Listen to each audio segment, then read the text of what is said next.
Hi, welcome to our C2C World TV show. I'm Yvonne Jones, your host for tonight's brand new featured event called Beyond Survival Part 1 with our lovely co-host, Robin Edelman.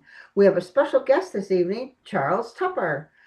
C2C World TV is specifically designed by entrepreneurs for entrepreneurs, and today's sponsor for the show is Edible Home Gardens Ranch and RV Resorts and Tiny Home Communities. We're going to have an amazing time this evening, and we're going to be learning all about Charles' life, living in survival mode, what brought him through it, and how his life was transformed into now living a kingdom life. Charles Tupper is a trauma informed life coach and speaker who specializes in helping men heal from childhood and relationship abuse. Through his work, he helps men rebuild confidence, establish strong boundaries, and step out of survival mode into a life of clarity, strength, and purpose. Charles is the founder of Courageous Warrior Coach and creator of the Standing Firm Method, a structured approach to help men regain control of their lives and lead with confidence. Charles is also an upcoming author of Victim to Victor and a speaker known for bringing awareness to abuse, including the often overlooked reality that men are abused too. So let's get started. Welcome, Charles, to the show. If you wouldn't first mind telling us a little bit about your life's journey and how you actually fell into survival mode and that path that you took to escape and eventually get out. Well, it all started when I was about 7 or 8, and I had a great father. Everything was good until he got sick. When he got sick, the doctors gave him a ton of medications that all contradicted each other, and it made him a very violent man. It turned into beatings over the head, chasing with knives, you name it. It was happening, and the one thing that was guaranteed was all the holidays were going to be ruined. Oh, So it after a couple of years, I started learning how to defend myself against my own father. I was constantly sleeping with one eye open, basically. I mean, obviously that's not real, but I was sleeping very cautiously, knowing that things were happening and he could come in at any time. And so what I ended up doing is I ended up starting to put bamboo sticks all over the house so I'd have weapons to defend myself oh wow. against him because I'm a young kid. Mhm. Um, anyway, once he realized that I was able to defend myself against him, he went after my younger brother, 4 years younger than me, and my younger brother became the victim. And I thought things were over, but they weren't. It went after him instead. Then along comes my birthday of 15, and about 15 and a half, he passed away. So now I thought everything was over and I was going to have a normal life. Well, fast forward, I get into my first marriage. And my first marriage started out nicely, but then the put downs started beginning. And then it was occasionally a little bit more. And then after a little bit longer, I felt like I was walking on eggshells. Um, at some point, it got to the point where she started putting me down in public in front of other people. She still kept it very, very quiet and calm when our friends were around, so that a lot of our friends didn't know about it. But it got worse after a while. And then later on in life, when she decided that it was time for me to go, or for me to get back under her control, whichever it was, I don't know. But I actually had her uh, trying to get me to hit her, and I wouldn't do it. I'd walk away, and because I knew what she was doing, she was trying to put me in jail. Wow. Um, and so at one point, two separate occasions, I got punched straight in the face, and the furthest I got was cocking back, ready to hit, and I caught myself and walked away. Mm. Um, and it just made her more angry. Long story short, I had 31 years with that woman, just shy of 28 married. I left her 4 times. The fourth and final time was the last time. And and that's kind of what happened. So it if that wasn't enough, you'd think the pattern was gone. I went into another marriage that lasted 4 months. It was the same thing all over Mhm. again. Oh, Then I found another woman that I thought was going to be my wife. We had a great year and a half. Things were going good. We were going to be getting married, and she passed away. So Oh, between 2014 and 2017, I went through two divorces and a death of a fiance. And wow. that was what it took for me to finally look in the mirror and say, what do I need to do to change this? mhm. Uh, that's when I ran into some alternative coaches that dealt with auras. It was totally out of my element, but they dealt with auras and things like that. But I was desperate. I said, I'm going to do whatever it takes to get this to happen. They introduced me to vision wheels. They introduced me to bucket lists. They introduced me to what I want in a wife's list. And this list was quite extensive. Of course, I started out making it what I didn't want in a wife Mhm. list. And they told me, no, no, no, no, you can't do that because if you make it negative, that's what you're going to attract. The Oh, law of attraction. wow. So I went back and made that list. I made the vision wheel. I did my vision wheel like I was told to read it every single morning. They told me to do it once a day. I did it twice a day, Oh, and that was beginning in 2017. Well, at the end of 2018, I was getting ready to take my son on a cruise, which was one of the things that was on my vision wheel. Only it was not my son that was on it. It was somebody that I love, and I was thinking it was going to be a wife. Hmm. So it ended up being him. We had a great time going to Ensenada, a couple days, but right before I left, I had a little message because I had gotten on every dating site known to man, and I oh, forgot that how much I hated those things, you know, and yeah. and so I got on there, and and I was getting myself off because I didn't like it. So I was getting myself off of it. I decided to go negative once again with the last of the dating sites that I still had. And as I said, well, this one's probably going to be the best dating site, but I'm just going to go negative. And I said, I am sick and tired of these Sears and Roebuck catalog of dating. And that was what attracted my current wife. She sent a message because I sat there and gave an extensive list of what I wouldn't tolerate. I didn't want anybody that was more than 5 miles away from where I lived. I didn't want anybody looking for hookups or anything like that. The scammers and all that as well. So I told it totally negative, and I thought nobody's going to respond to that. Nope, she responded. She says, "My apologies. I know that I'm breaking your rules, but I really would like to meet you." And she was an hour and a half away from me. So we Wow. kind of started talking a little bit, and then I told her, I'm going on a cruise with my son. When we get back, let's schedule a meeting." And so we did that. We hit it off. And eventually we got married in 2020 in the middle of that little thing called a pandemic. Wow. Oh, you yeah. know, and it's been really wonderful ever since. Oh, So, wow. That's great. but I didn't go, but that doesn't stop there. Where it starts again, a brand new birth of me was that my wife came to me in 2024 and she absolutely triggered me, telling me, I have been listening to you talking to other men and other people about the abuses you went through as a child and the abuses you went through with your wife. And I was just trigger, trigger, trigger. Oh no, she's going to drop the hammer on me. And she all of a sudden turned around. She said, I think you need to become a speaker to help men. Wow. And 3 days later, it was still on my mind. So but I thought about it. I said, I can't go and talk to people without solutions. So Mm.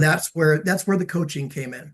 So now I've got that, and I went one step further. I decided I wanted to go ahead and be proactive as well. So I also created a sister company to Courageous Warrior Coach, and that is Unshakable Vows, which is premarital coaching to end the abuse before it even starts. Yes. Wow. Now, how does that go Awesome. about? What method do you use? I don't really know how you could find out in the beginning. I would have been that's Well, really handy to know. there's a lot more to it, but in short, the key is communication and boundaries. Hmm. There were no boundaries in my relationships before. Absolutely no boundaries. Um, and boundaries are not a bad thing. Boundaries are a good thing. This is what I will not tolerate, and the other person respects it, and they give you their boundaries, and you respect theirs. Communication is huge.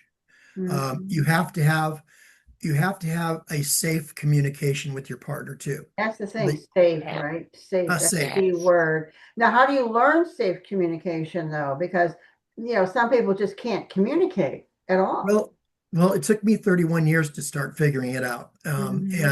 And so it's not something that's normal for us. It's not something that we can just really do. And that's where coaching comes in. The Hmm. coaching, yeah, there's a whole long phase of things that we go through, talking about each thing and working each steps. If it's a group coaching, there may be a little bit of role play. And the one-on-one, there can still be role play, but it's me and that one person. Um, Okay. it's same thing with couples coaching, except now you've already got your role partner. So it's exciting.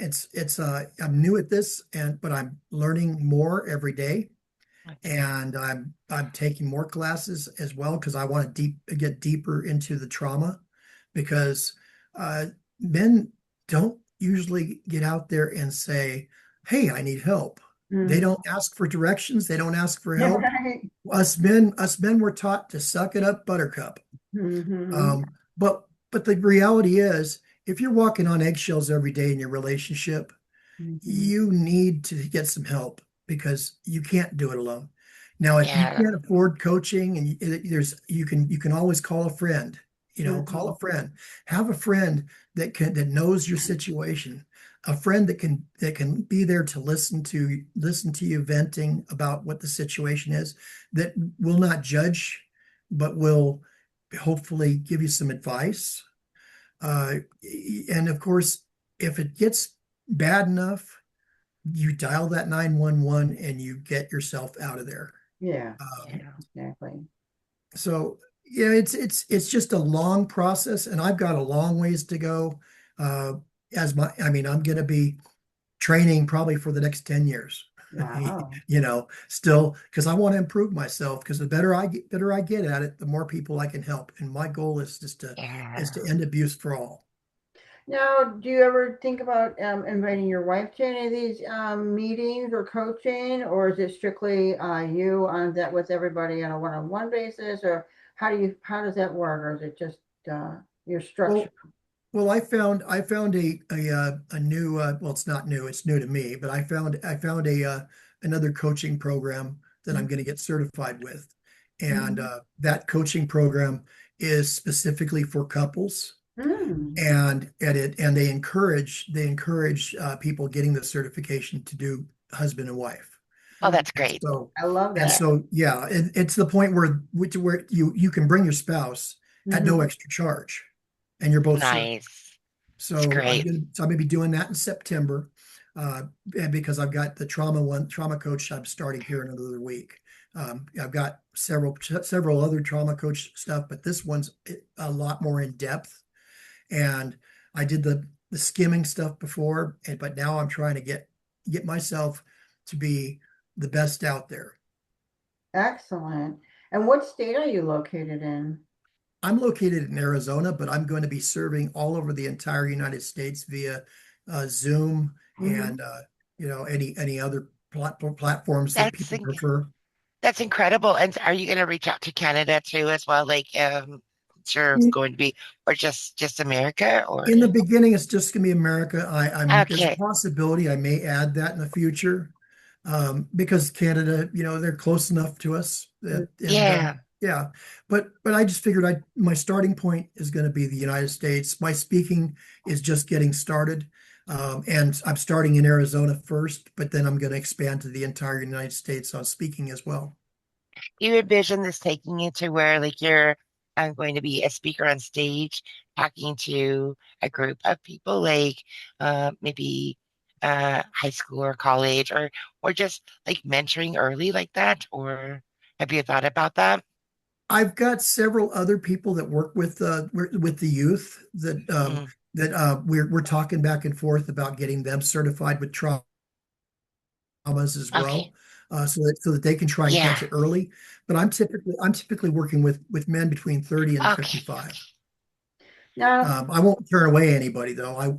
If I can't do it, I will find somebody for them. Fabulous. Yes. now, did you ever have any children with your first wife or any of your women? No. Yes, I've got a daughter and I've got a son, and Okay. my son has had gone on one date, and I'm sure that that's part of it because uh, all this these fights were in front of them. They and Wow. people don't think about that. They don't think Right. about how it affects your kids. Hmm. And I've actually got a whole chapter that's going to be in my book that is going to be my kids talking about what it's like to live in a war zone, Oh, because that's what they grew up in. right. My daughter is working on her third marriage now Oh, as a result of it, because the first one she jumped into was extremely physically abusive to her. oh, Uh, gee. the second one was more emotionally, subtly abusive, and this guy I met, he's really a great guy. That's Um, good. 3 times is the charm apparently in my family. Yes. So that's Yeah. interesting, how you were able to actually find your soulmate the third time around. I And know, right? yeah, it's pretty interesting because, people tend to say that you're going to repeat, the repeat pattern that's going on. And of course, you had that situation from your father, and somehow, whether it's some kind of spiritual thing or whatever it is that's, attracting that stuff, but yet somehow you were able to break that cycle. Now, was there any other explanation to breaking that cycle, or just that it just happened and you went along with it and worked out? I mean, No, I had to really set my mind to it. You mhm, got to get in the mindset that this is not going to happen again, and you're gonna do whatever it takes. break that. But I was told by a counselor that I briefly was going to, that why I stayed with my first wife that long Hmm. was I felt comfortable. Oh, Now, those words were not words that really were very comfortable to hear. Yeah. But those words make sense later on in life after I started educating myself on abuse, because I got used to the abuse with my father. It became Yeah. normal. So there I went into the next relationship. I settled in for the same exact thing. that felt familiar. It Yeah. felt familiar and it And was so comfortable. therefore, even though it wasn't safe, it felt safe, but it wasn't safe, but it felt like more of the rhythm of your life. And Absolutely. yeah. And what the most important thing to do is when you start working on yourself, the most important thing to do is get out of your comfort zone.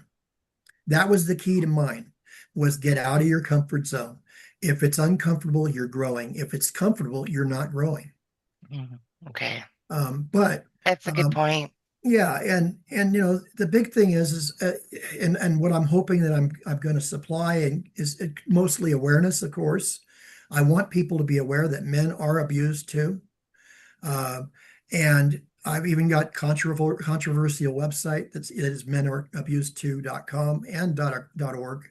Both go to the same Mhm. place, but it's got the statistics, and it shows the statistics, and it shows that nearly 90% of all the suicides in the United States are men. Mm, And the big problem here is, and I'm not trying to, because I've had people accuse me of it. I'm not trying to downplay women being abused. I want to end all abuse, animal Mhm. yeah. abuse, child abuse, Yeah. women, men, uh, seniors, veterans. I mean, I want to end all abuse. But uh, what I've learned is that what you want to do is you want to get the word out there first, and that's what the purpose of that menarabused2.com is to get the word out there and make people aware. There's only two. I could only find two sources that are in the entire United States as safe houses for men. Really? Yeah, yeah. Wow. Wow. And if you research it, you'll see that at least at a minimum, every county has one for women. Mm. Um, and I think that's absolutely great that it's out there, but I wish it wasn't necessary. That's the goal. End all abuse. Yes. So what do you think the underlying, like let's back up and with your father, for example, was he like what you he was very abusive to you? Was it because maybe he was a drinker or was it just something else inside of him, emotional? Did he have trauma himself? What do you think was, causing it with him? The medications made him morph into the monster he became. Mm. Oh, what kind It of was medications? well, I don't remember the exact medications because I was too young. Mhm. Oh, But I do remember counting at one time. He had 76 different medications he was taking every day. Oh, goodness. geez. And Wow. when you got that many medications, the chances are, especially back then, because you don't have the technology and abilities Oh, to geez. monitor it. Yeah. Back then, the monitoring was not as it is today. So Mm. I would love to be able to find out which medications those were and make that a reality that people knew about Yeah. because he became a monster. Oh my gosh. And I'm fortunate. My brother was too young. I'm very fortunate because I do remember what a nice father he was. He was a very loving father before he got sick. Really? My brother passed away in 2019, and to Mm. the day he died, he was still living that whole thing through Oh constantly. my gosh. So Um, sorry for your loss and just that he was still living that and feeling that. That's tough. Yeah. Sorry. yeah, it drove him into the drugs, and that's what, he did get off the drugs for 15 years before he passed, but Um, by that time the damage was done. mhm. Yeah. So I'm always kind of curious, so the drugs pretty much triggered him. But was he taking, well, I don't know, was he having like symptoms before, like any kind of weird stuff that he had to take that much medication? What was going on? Do you even know? Because you were kind of No, young, right? At that age? the only thing I know is he had emphysema and high blood pressure. Um, and that was it. And so Wow. I find it difficult to try and figure out why he would have to take 76 different Yeah, that pills. doesn't make sense. Now, Yeah. there's a good possibility that there was more that I didn't know about, Mhm. but I don't know. I just know what he became as a result of it. That's really Mm. horrible. And Yeah. then what do you think with the first wife, especially because you stayed in it for so long? And I'm just curious about what causes people who's got those personalities, what causes or what did you think? Was she raised in some kind of a weird trauma home as well? Or do you know anything about that? Yeah, yeah, and that's one of the things I've been telling people is that, if you are raised in an abusive environment, without some kind of help or coaching or counseling, whether it be even self-help stuff, but working it with somebody else because you're not going to be able to do it on your own. But if you were raised in that, you're going to become either the victim or Mm-hmm. you're going to become the attacker. Hmm. Um, and and uh, I'm saying that in general because obviously there's some that slip through the cracks and don't get into those situations. Hmm. My son doesn't get into that situation because he just stays away from relationships altogether now. Hmm. Mm. You know, and but that's his own trauma too. And I'm hoping that one day that I can talk him into getting some help. Well, I believe peace is really good. If you can live a solo life, I like to live a solo life. I think it's peaceful and but you found your soulmate the third time, even though Yeah. That's it's amazing. I amazing. find it what I find interesting is your determination to find a good woman, though. That's what I find interesting is you were very determined. I was determined and I was very confident that she was out there. I just didn't know when I was going to find her. But I did also tell myself that no matter what happened with this relationship, it was going to be the last, no matter what. Oh, I just can't do it again. I can't go through all right. that. However, Yeah. I've got a very, I mean, she's my best friend. She's my biggest Yes. supporter. Awesome. And I never had that before. Oh, yeah. As it turns out, I didn't even know what a real relationship was, Oh, you whoop. know. Is that What a was that? friend? Was that one of your best friends, Robin? She's got a couple best friends over there. Oh, gotcha. Are they asking questions? Yeah, you know what? Yvonne has something funny to say about that because oftentimes I will call her and they don't work that often, but they just want to speak to her. So they wanted to say hi, Charles. I Uh, apologize for the No, interruption nothing there, to, but this nothing is to apologize for. We all work out of our home. Noises happen. That's the way it works. And yeah. you know, we are very down to earth and humble people. We really like to just help people. That's what this show is all about.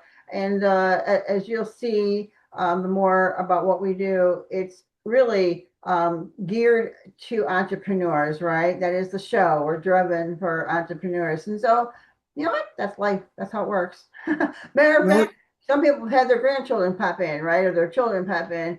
Yeah, right. So True. Or yeah. there's Uh, a lot of times on a Zoom call that my dogs jump in my lap, yeah. So it's just like they're just being right. you So, know. But but hey, they're our kids. they are absolutely. I know. And they are such a testimony to the unconditional love, right? Love without measure. So that's it. um, It's so we wonderful. can learn a lot from them too. So, Yeah. Yeah. There was a joke about a dog getting in the back of a car and the guy left his dog in the car. And he says, you know what the difference between a dog and a wife is in the back of a car? The dog will still come out and love you. Yeah, I've heard that in a little bit different variation, but yeah, I've heard Yeah, that that was just before. a short, paraphrased version. It, But, you know, yep, but yeah. yep. And the dog will still love you. Isn't that crazy? Yeah. I mean, yeah. oh man. Well, it's also good. It's also nice that we can have pets that, God bless us with having pets and things. And, did you ever, like growing up, were you allowed to have pets at all? That's another thing, topic where, there's some kind of a dysfunction with men, or not men, but just in general, you can tell if someone's abusive to pets, right?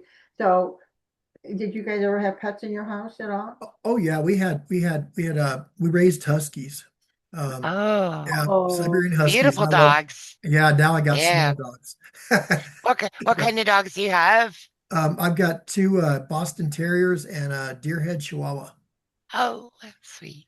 Yeah, and but it's a new experience. That's one thing that my wife here now that I have now, she introduced me to small dogs, and oh, what's nice about it is we can take them with us traveling, whereas the Huskies were Oh, yeah, too much to true. take with you. Yeah. aren't huskies the talkers or what? I don't know. I've heard like They you know they've been known to do that, but my Huskies never did that. They just howled when the fire trucks went by or police went by. no. Um, they would howl. Oh, yeah. They never made a sound other than that. Well, Wow. one time when somebody was trying to went into my backyard trying to break into our house, um, my our male husky um, took the back of his pants off. Uh, yeah, Oh. yeah, and then the police had to get him to emergency care, Wow. Mm, but he didn't get in. No. yeah.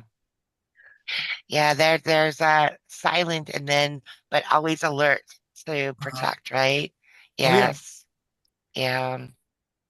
Now, did your wife stay with your husband all those years, or what happened in that situation? yeah, and it took me a long time to get past that too, because she kind of got into it with me one time afterwards, and when I and told me, well, I was abused too, and I said, you Oh. had one job to protect your kids, Mm-hmm. one job. Yep. And I said, I ended up after she passed is when I forgave her finally.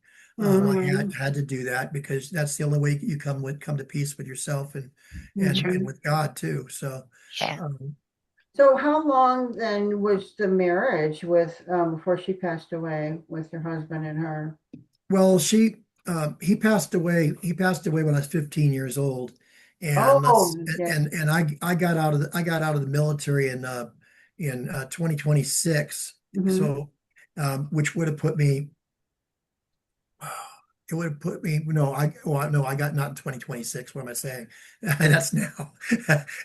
I got out of the military in 1991, Oh, okay. and I was 26 years old at that point. Hmm. Um, and and and so she'd gone all those years single, Hmm. and she finally met another man that became her husband, a second Oh, husband. Now, did Um, she fall into the same pattern and remarry somebody as abusive as he was, or did she break the uh, pattern? she fell into another one that was controlling, is what she did. oh, And he tried to push that off on me, and I politely told him that I welcome him to the family, but I do not need another father. I'm an adult. Um, Exactly right. so Well, but so you were already was that after your experience in the military that that happened, or was that before prior to that? yeah, I just gotten out of the military, and she married him after that. Oh, I see. Because yeah, I would think that would give you a lot of like, um, buffer. Being coming out of the military and giving you an identity that gave you more courage. I would think. Maybe I'm wrong.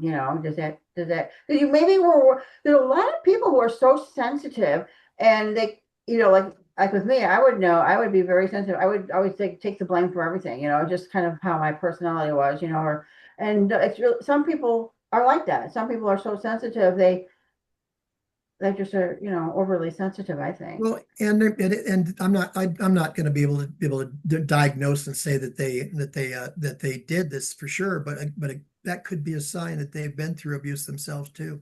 Well, I just meant yourself being like where you consider yourself a sensitive person. No, I didn't consider myself a sensitive person. I didn't realize what was happening for most of that marriage. Mm-hmm. Um, I had a lot of people after I divorced her that told me that they couldn't believe I stayed with her that long, the way she Yeah. treated me. And I'm going, why didn't you say something? Well, Yeah. Right. would it have done any good? No, of course not. Um, so it's a learning experience that I hope that I can keep a lot more people from going through.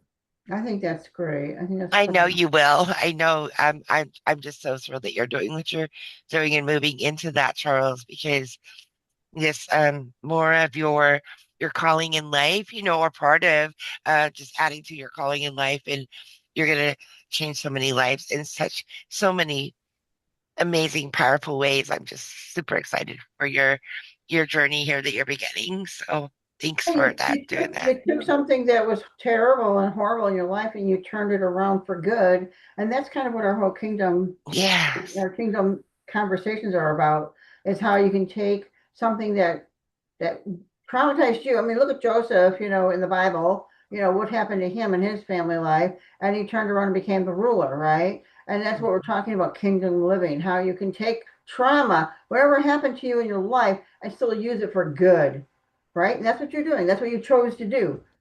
Yes, exactly. You have to make that decision to make the changes. If you don't do that, you will go through it over and over and over again. It will repeat itself. Um, and Yeah. and I'm very fortunate that I finally found the right one after three Yes. times. Three times. I'm super excited. I mean, and just nothing like being married to your best friend and that everything with you are equally yoked and makes and then things like you said, being able to communicate and then um, there's trust there, right?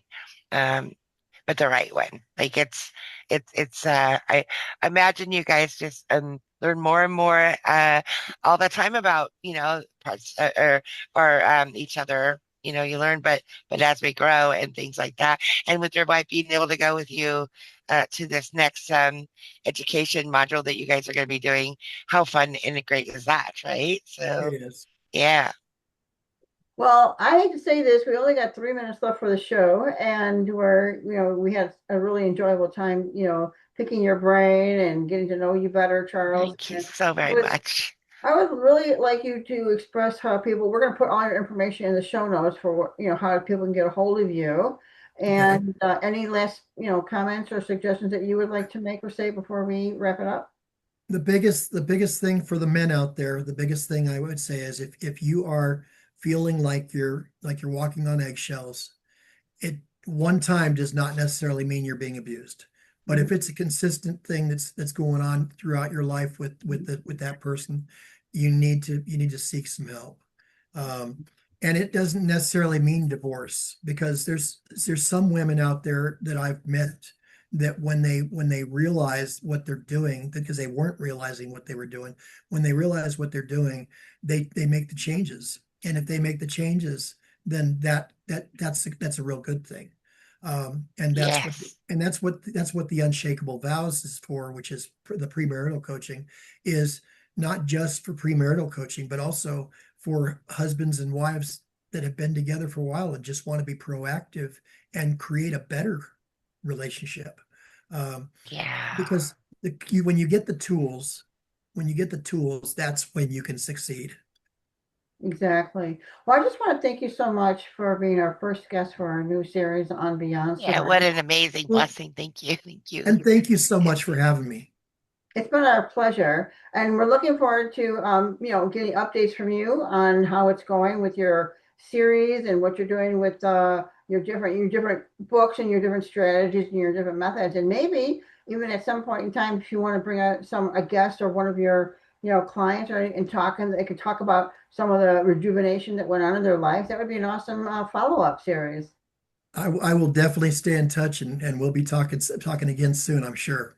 That's wonderful. Robin, anything I final? know I'm just really super excited and with Charles you leading off with this new segment and this new theme is just perfect. It couldn't have been anybody else that would have been leading, beyond survival. It just had to be you, and I'm glad that everything worked out, everything synced right, and here you are. Thanks again for Thank I, blessing us you, today. Charles. yeah, and I believe it's my calling. It was my calling through my wife. God, Yes. God That's spoke to now me. that's the difference between the other kind of a person and a soulmate like what you got with what's your wife's first name? Her name is Tarina. Serena or Tarina. Tarina. okay, thank you. So okay, well thank you so much and I hope you have a great week and the rest of the week and God bless. Thank Yeah, you. much blessings. Bye. See Thank you you. so much. Bye. Bye. Thanks again. Bye Thank for you. now. Bye.